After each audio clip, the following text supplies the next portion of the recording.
Welcome students. अब देखिए समीकरण निकाय को हम आव्यूह से कैसे सॉल्व करते हैं। जैसा कि क्वेश्चन नंबर 10 आप देख पा रहे हैं, 5x + 2y = 3 और 3x + 2y = 5। तो दिए गए समीकरण को हम देखो इस टाइप से लिख सकते हैं 5 3 2 2 और x y और 3 5। तो ये जो बना ये हमारा बना a और ये है हमारा x और ये है हमारा b। तो ये हम a, ये हो गया x, ये हो गया b। सबसे पहले हमें ये पता लगाना है कि ये समीकरण निकाय संगत है कि नहीं है। तो हमने अभी बताया था पिछले वीडियो में, तो मॉड x पहले निकालेंगे। मॉड x = 5 3 और 2 2। तो इसको सॉल्व किया तो 5 दूना 10 -3 2 6। तो ये आ गया 4। तो ये 4 आ गया तो इज़ नॉट इक्वल टू 0। अगर ये 0 नहीं है तो निकाय संगत है। निकाय संगत है। अब जब निकाय संगत है तो इसका हल अद्वितीय होगा।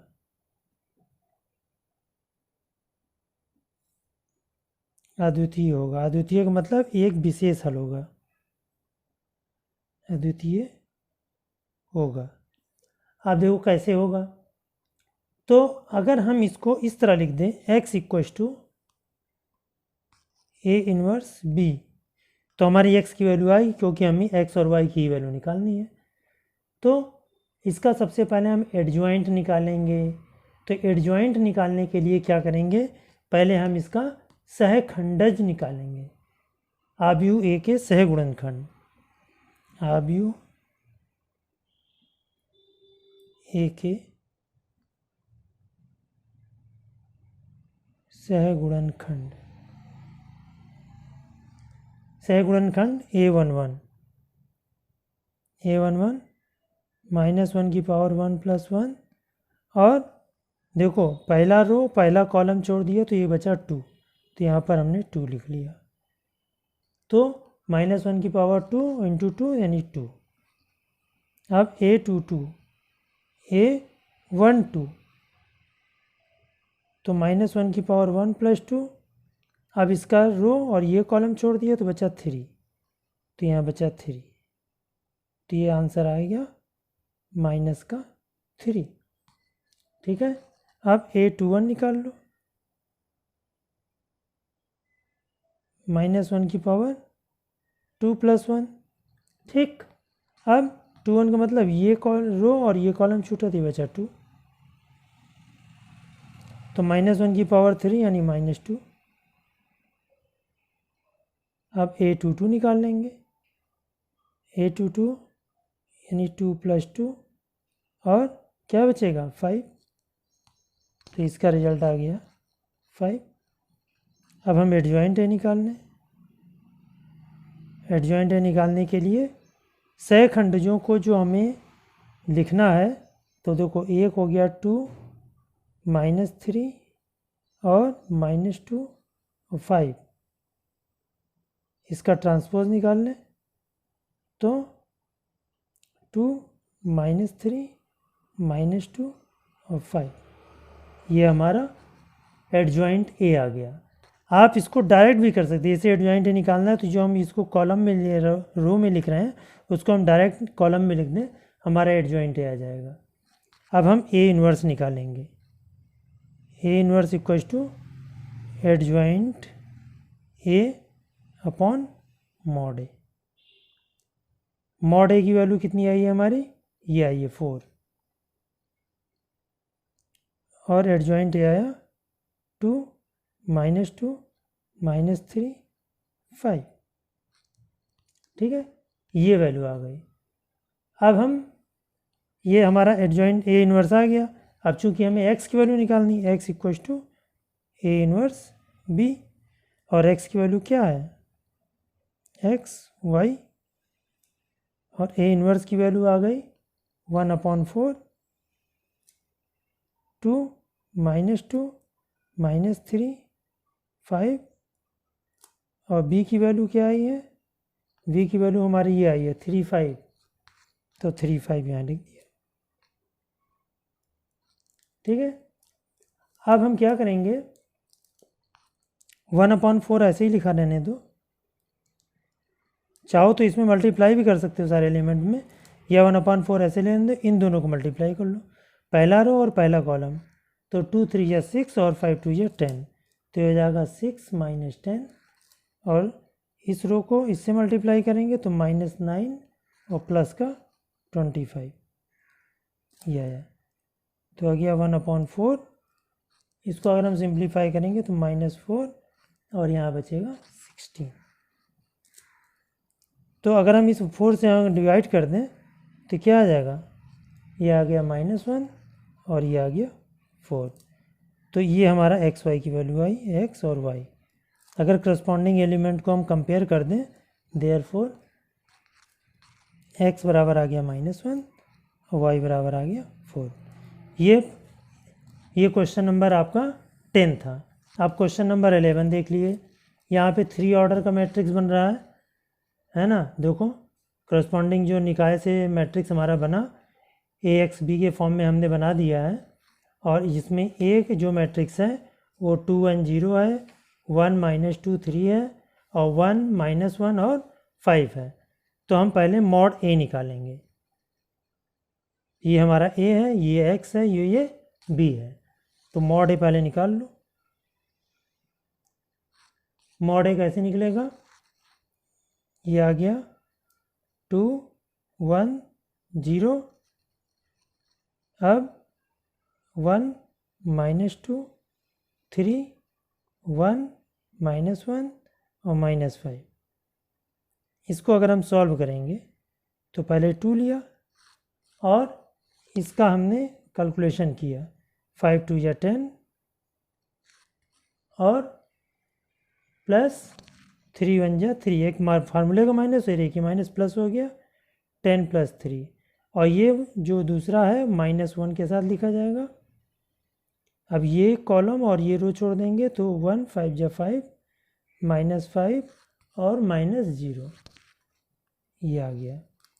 अब हम ये +1 होगा, +1। जब हम इसको सॉल्व करेंगे तो ये कॉलम और ये ऊपर वाली रो छोड़ेंगे तो 3 1 या 3 और ये 0, तो 3 -0। तो ओवरऑल जब हम इसको सॉल्व करेंगे तो 13 2 या 26 +5 और +3 यानी 34 इज़ नॉट इक्वल टू 0। इसलिए इसका भी एक अद्वितीय हल होगा। अब हमें एडजॉइंट निकालना है, तो एडजॉइंट निकालने के बाद फिर हम उसका कैलकुलेशन करेंगे। तो सबसे पहले इसका हम सहगुणनखंड निकालें। सहगुणनखंड के लिए पहले हम a11 निकालें।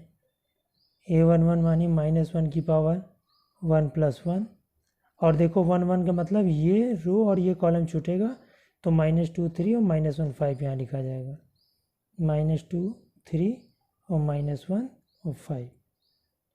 जब इसको सॉल्व करेंगे तो -1 की पावर 2 हो गया तो प्लस हो गया, और ये हो गया 5 2 या 10 और +3। ठीक है, तो 10 + 3 यानी 13, 5 2 या 10 और ये माइनस का 5 है, क्योंकि ये देखो -5 है। तो 5 2 या 10 ये प्लस का हो जाएगा और ये बन जाएगा हमारा 13।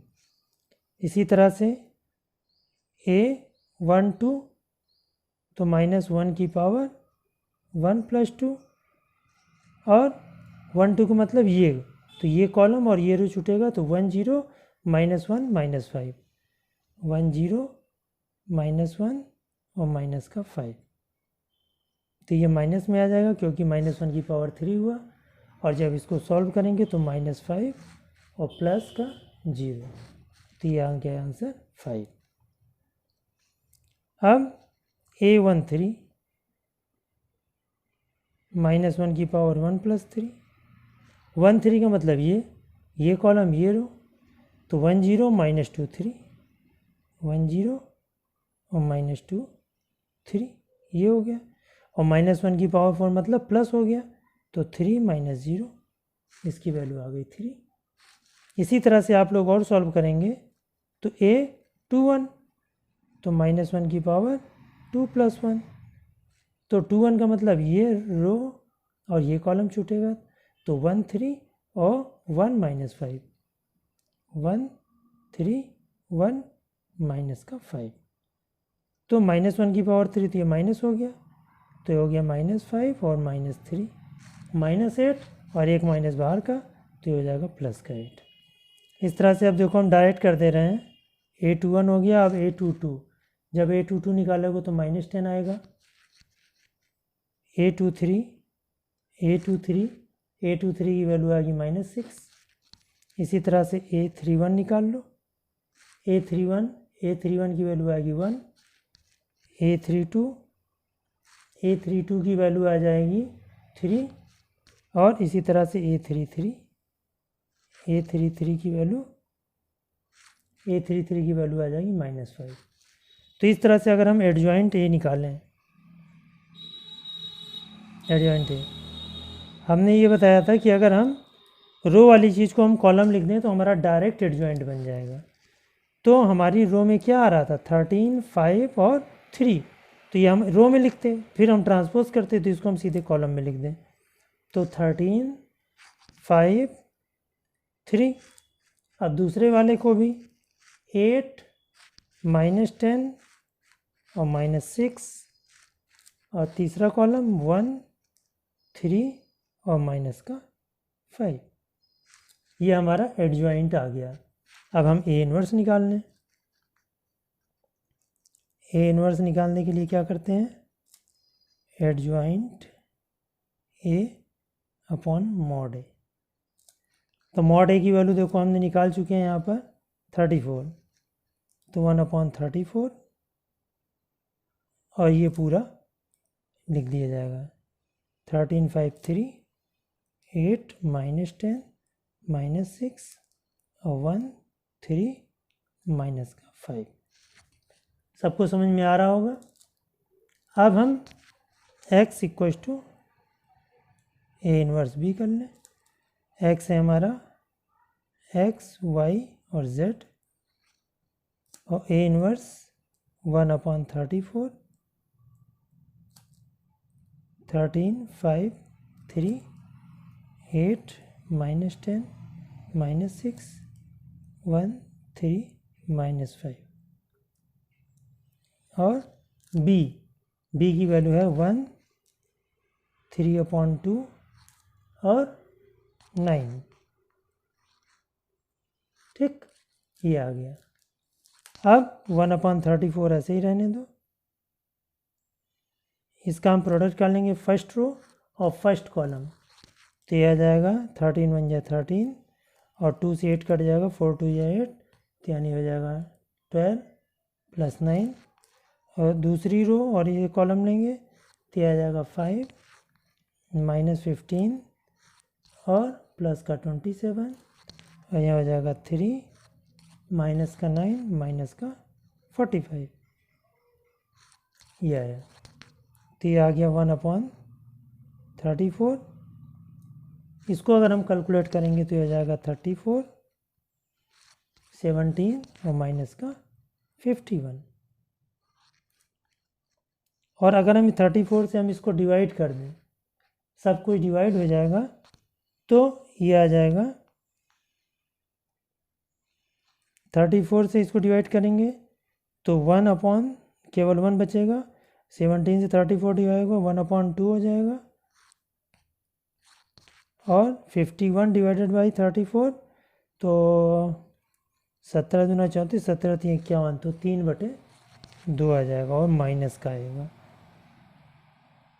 ठीक है, अब एक कंपेयरिंग कर देंगे, यहाँ x y z है ही है, तो x बराबर हो गया 1, y बराबर हो गया हाफ, और z बराबर हो गया -3/2।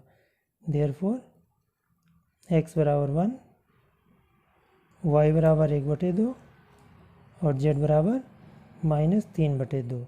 इस तरह से आपको सारे क्वेश्चन करने हैं। ये 8 मार्क का क्वेश्चन आपके बोर्ड में आता है, इसको बहुत कायदे से समझना है और आपको करने की प्रैक्टिस करनी है।